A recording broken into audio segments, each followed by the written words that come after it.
When you come to Memphis, knowing the history of how this city impacted your family's life, what does it mean to you? It took me a long time to come to Memphis. I came just a few years ago. Many members of my family would come and go to Memphis.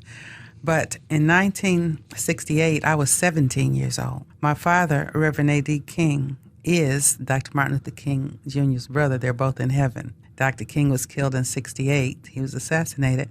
My father in 69, 1 week after I got married, was found in our home family swimming pool with no water in his lungs. Oh, my. And so with all of the incidents and things that had happened, the two brothers have been compared, Martin and my dad, A.D., have been compared to the Kennedy brothers. And so it was very hard for me to come to Memphis. And yet I came at the invitation of Dr. Dwight Montgomery through Reverend Bill Owens, who had introduced me to Dr. Montgomery. Bill, a very close friend, who incidentally introduced me to Dick Bott. And so Bill said, you need to call Dwight Montgomery. He's the president of the Memphis Southern Christian Leadership Conference. And so I came. I went to the Civil Rights Museum, met a lot of people. It was actually liberating because the first visit caused me to forgive. And I've come back to Memphis again, and I'll be back again.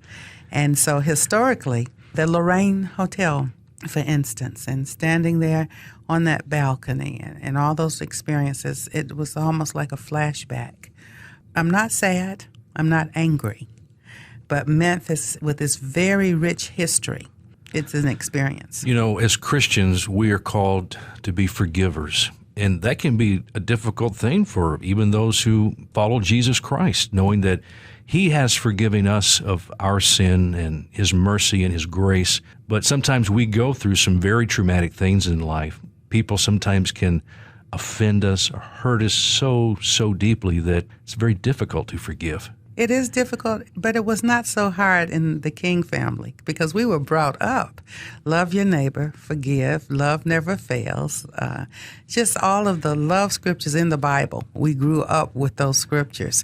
For instance, in Birmingham, Alabama, I would not go back to Birmingham. I lived there in my early teens. But our home, my daddy's house was bombed in Birmingham. My uncle's home was bombed in Montgomery, Alabama.